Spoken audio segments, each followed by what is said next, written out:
오늘은 만성족관절 불안정증에 대해서 말씀을 드릴 텐데요. 이 만성족관절 불안정증이 왜 생기는지, 그리고 그 치료법에 대해서 광범위하게 신속하게 말씀을 드리도록 하겠습니다. 안녕하십니까. 포인트병원 정형외과 원장 김동민입니다. 발을 잘 접지르는 거는 발을 잡아주는 인대가 느슨하기 때문이겠죠. 중요한 거는 그 인대가 문제로 인해 가지고 파생된 어떤 문제가 얼마나 있냐에 따라서 또 좀 다른데요. 다시 간단하게 말씀드리면은 발목을 자주 접지른다? 그거 그냥 인대가 불안정한 겁니다. 환자분들이 말씀 많이 하시는 거에 대한 그 오해가 있는 부분에 대해서 제가 좀 짚고 넘어가면, 환자분들이 원장님 이거 발목 인대가 늘어난 건가요? 또 접지른 건가요? 혹은 파열된 건가요? 이거를 막 이렇게 여쭤보는 분들이 있는데요. 그 세 개는 다 동일한 겁니다. 즉 무슨 말이냐면은 인대가 부분적인 파열이 있기 때문에 전반적으로 늘어나게 되는 거죠. 예를 들어서 고무줄이 10가닥이 있어요. 고무줄 10가닥 중에 10가닥을 내가 잡아당겨 봤더니 한 요 정도 늘어나요. 근데 이제 2가닥이 끊어졌습니다. 그러면 잡아당겨 보면 그보다 조금 더 늘어나겠죠. 그러면 이제 그 2가닥은 끊어진 거죠. 그 끊어진 거는 부분 파열입니다. 인대가 늘어났어요? 그건 부분적으로 인대가 파열된 겁니다.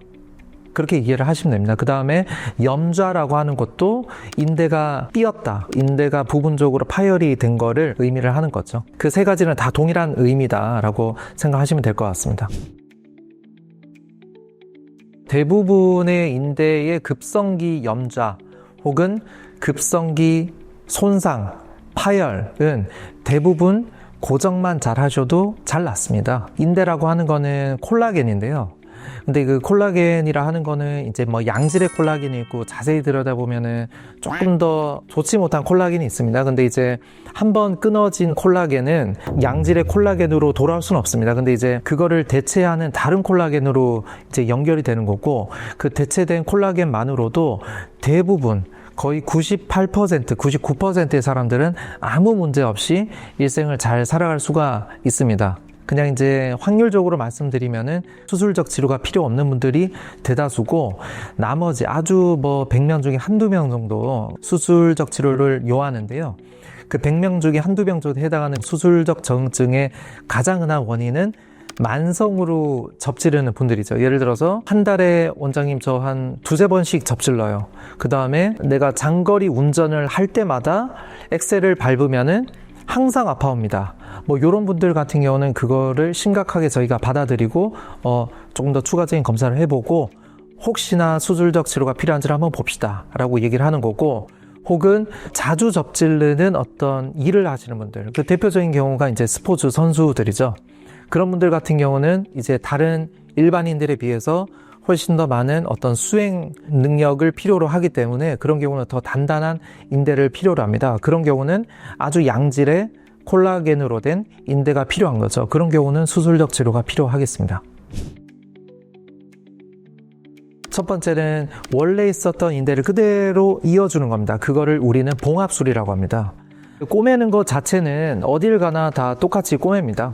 근데 이제 꼬매는 방식의 차이가 있는 거죠. 근데 방식이라 하면 어차피 똑같이 봉합을 하지만 그거를 열어서 봉합을 할 건지, 아니면은 최근에는 내시경으로 최소 침습으로 할 건지, 거기서 갈리는 거죠. 근데 이제 최근에는 저희도 그렇지만은 미세 침습, 즉 내시경을 이용해서 대부분 하기 때문에 상처도 적고 회복도 좀 빠르고, 그 다음에 이것의 특장점이 있습니다. 사실 열어서 하는 것보다 더 강해요.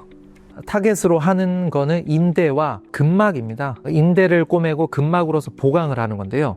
우리는 그 두 개만 봉합을 하면 되는데, 째고 들어가게 되면은 그 사이에 여러 가지 괜찮은 구조물들을 절개를 하고 들어가야 되죠. 절개를 하는 것 자체가 일종의 손상을 주는 겁니다. 하지만은 내시경을 하게 되면은 그만큼 그런 구조물들을 덜 손상을 주기 때문에 더 센 장력을 가질 수 있는 수술 방법이 되겠습니다.